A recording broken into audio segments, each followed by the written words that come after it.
Indonesia dikenal sebagai negara maritim dengan kekayaan laut yang melimpah. Jutaan masyarakat menggantungkan hidupnya dari laut. Namun di balik keanekaragaman hasil laut, tersembunyi ancaman besar yang perlahan merusak ekosistem laut kita, yaitu illegal fishing. Indonesia sangat rentan terhadap penangkapan ikan ilegal karena memiliki wilayah laut luas, kurang lebih 5,8 juta kilometer kubik dengan 17.508 pulau dan sumber daya ikan yang kaya. Lebih dari 60% penduduk bergantung pada laut, dengan sekitar 63 juta orang pesisir berprofesi sebagai nelayan, mayoritas dalam skala kecil tradisional. Illegal fishing merupakan aktivitas penangkapan ikan yang dilakukan dengan melanggar ketentuan hukum. Praktik ini mencakup penggunaan alat tangkap terlarang, penangkapan di wilayah yang dilarang, serta eksploitasi sumber daya laut secara berlebihan yang berdampak pada kerusakan ekosistem laut. Salah satu bentuk illegal fishing yang paling merusak adalah penggunaan pukat troll yang juga dikenal sebagai cakar besi atau cakar harimau. Pukat troll adalah alat tangkap yang diseret di dasar laut. Alat ini dilengkapi dengan rangka besi dan jaring yang menyapu apapun yang dilewatinya. Bukan hanya ikan dewasa yang tertangkap, tetapi juga anakan ikan, terumbu karang, hingga biota laut lainnya. Penggunaan alat ini dilarang karena dampaknya yang sangat merusak dan tidak selektif.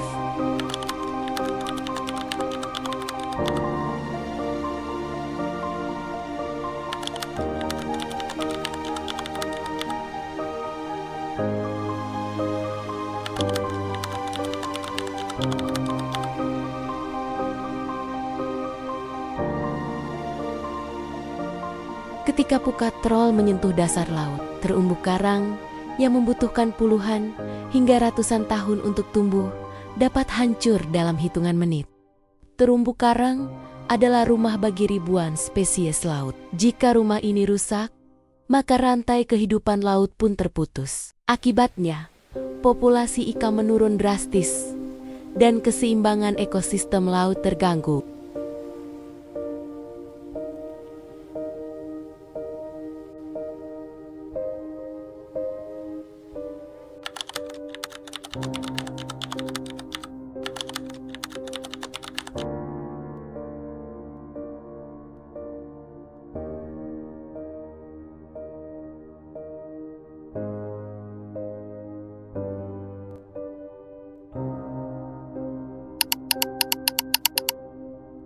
Data ini menunjukkan bahwa meskipun pengawasan terus diperkuat, aktivitas illegal fishing masih menjadi ancaman nyata yang berdampak pada sumber daya laut dan masa depan perikanan Indonesia. Dari tahun ke tahun, ratusan kapal terus ditangkap karena praktik illegal fishing, sebuah bukti bahwa laut kita masih berada dalam ancaman serius. Upaya penindakan terhadap praktik illegal fishing terus dilakukan, namun data menunjukkan bahwa pelanggaran masih terjadi dari tahun ke tahun. Semenjak ada patrol bukan layang, jadi sekarang laut ini sudah hancur. Terumbu karangnya sudah hancur karena dibantai katrol itu. Jadi keadaan laut sekarang sudah memprihatinkan. Sekarang ini kalau di laut ini kurang adalah sekarang itu bahannya, baik udang, baik ikan. Oh banyak nak, dia menghabiskannya, maka kami tak bisa lagi mencari. Habis dia beton-beton dibawanya naik bot. Awak datang nggak meraba-raba gini, mana lagi ada? Dia melawak, kemana lagi? Ambil kerang jam 2 malam, jam 3 malam kami tunggu. Memang tadi jam 3 turun dari sini, pergi ke belakang sana. Biasa kami nggak pernah jauh. Kali ini ada banyak banget. Pernah itu tadi bus sih mainkan orang ini, habislah semua. Melapor pun awak di sini pun nggak ada tangkap orang. Pukat katrol itu seharusnya dia kan di tengah. perbatasan tengah sana. Ini dia sekarang udah menepi. Dia tuh mencari dah ke tepi dari tempat kami itu, nggak ke tengah lagi, dia habis lah ini anak-anak ikan, anak-anak udang. Jadi nelayan pada susah lah sekarang. Berapa pendapatan Ibu sebelum atau sesudah adanya katrol? Sebelum dan sesudah adanya sebelum ada pukat katrol, alhamdulillah kami bisa nyimpen nyisihkan pendapatan. Tapi sekarang cari kadang nggak cukup pun. Kalau dulu kan bapak aja yang kerja kan, sekarang kan terpaksa dua-dua untuk mencukupi ekonomi. Kalau dari Ibu sendiri dulu penghasilannya berapa sehari?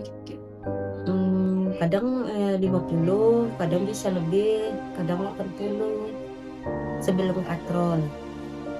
Kalau setelah itu 30.000, paling tinggi 40.000. Kalau nelayan itu masa ini soal katrol itu ada juga dana banyak. Nomor satu, kepiting-kepiting itu banyak bau gitu, tanah-tanahnya itu kan lumpur udah bau. Ya orang kepitingnya aja pun bau. Mati berarti. Mati. Selain bau, apalagi dampaknya ke nelayan tradisional? Ya banyak lah. Soalnya baunya itu udah tuh kalau sampan yang kecil-kecil tadi, kalau kami bilang kena lumpurnya tuh, kena jaring itu langsung jaringnya bisa putus. Banyak resikonya untuk nelayan kecil. Ikannya pun jauh ke tengah. udah lari dia ya? Udah lari, nggak di pinggir lagi. Kalau nelayan perempuan masih mana bang? Ambil kerang, buka cakar. Bukan cakar.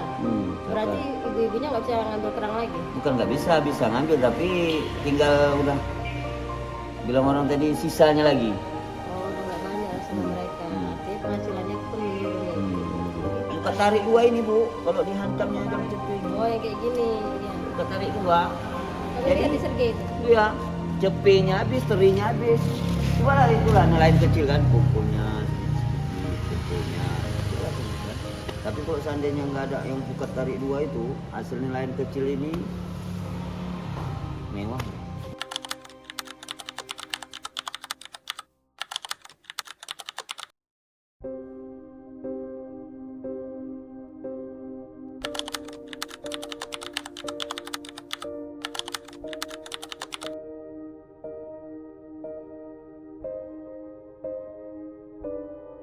Namun masalah nelayan tidak berhenti di laut. Di daratan pesisir, hutan mangrove yang seharusnya menjadi pelindung justru kini semakin menghilang.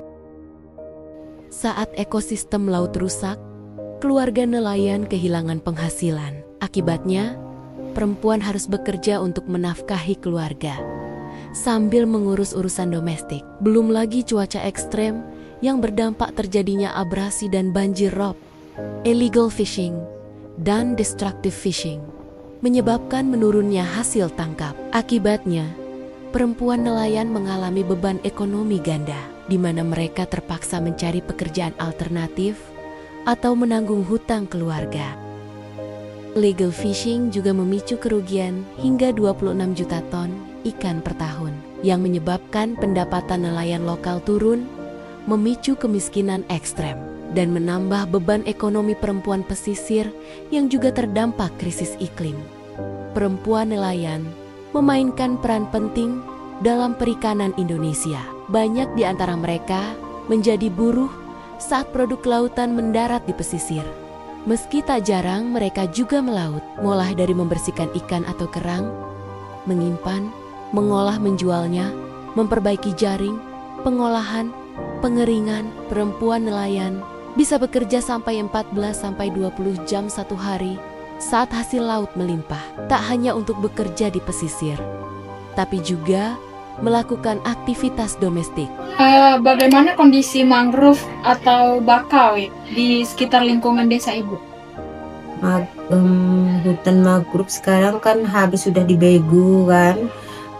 Para penjajah tanah itu daripada menanamkan sawit-sawit, Jadi maka air tuh masuklah ke kampung.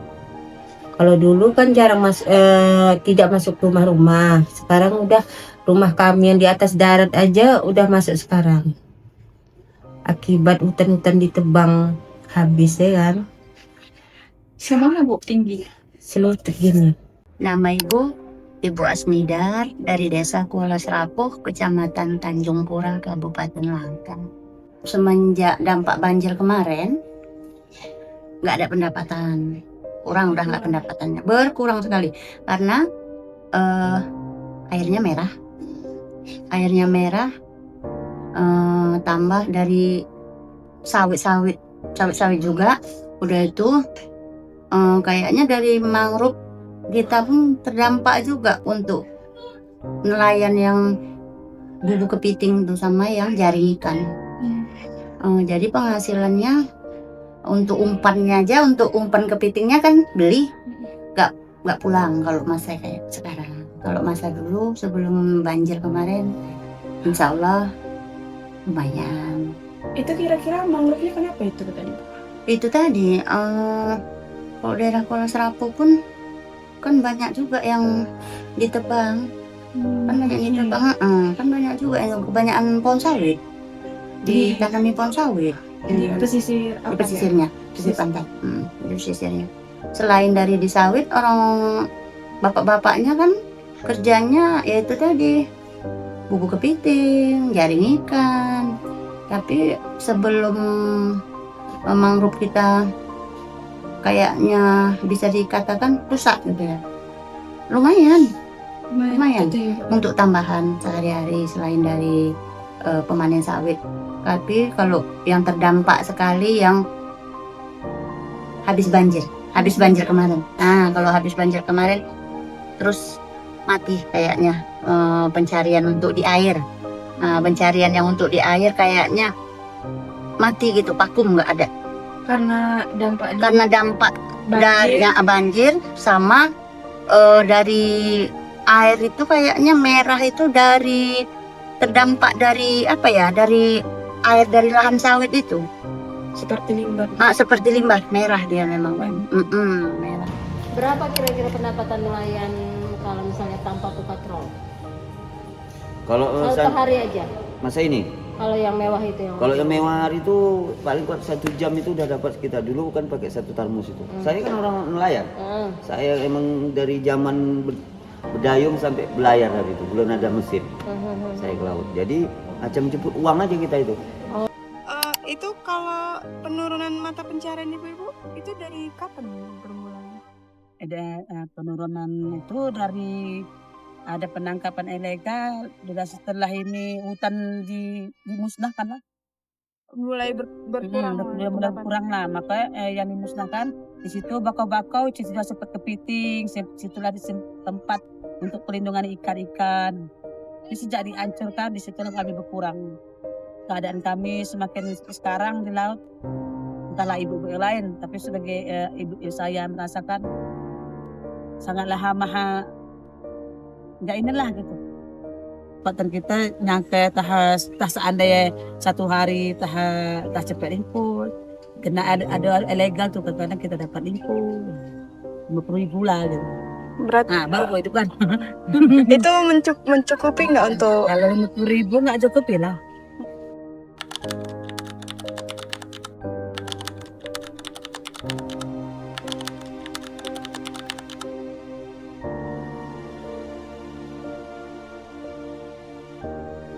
Apa harapan Ibu untuk memperbaiki kondisi kehidupan nelayan, Bu? Harapannya para aparat-aparat yang di atas sana kan, bantulah nelayan seperti pukat-pukat besar itu kalau dapat dihapuskan. Kalau enggak dikasih apa namanya itu, dia ke tengah, janganlah menepi gitu. Nah, hutan-hutan jangan ditebang lagi. Para mafia-mafia itu dikasihlah peringatan, ya kan? Harapannya kalau bisa ya itu tadi bagi yang nelayan-nelayan tuh, bagi yang punya perkebunan sawit di daerah kami Kalau bisa memang agar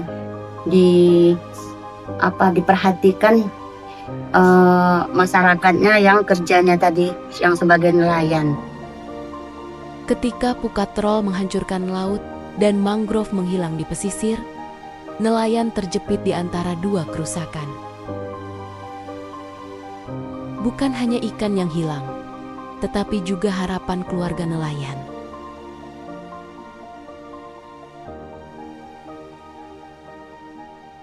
Laut adalah warisan untuk generasi mendatang. Jika kita terus membiarkan praktik illegal fishing dengan pukat, trol dan cakar besi, serta pengerusakan mangrove di daerah pesisir, maka yang tersisa hanyalah laut yang rusak dan harapan yang tenggelam. Menjaga laut berarti menjaga masa depan kita bersama.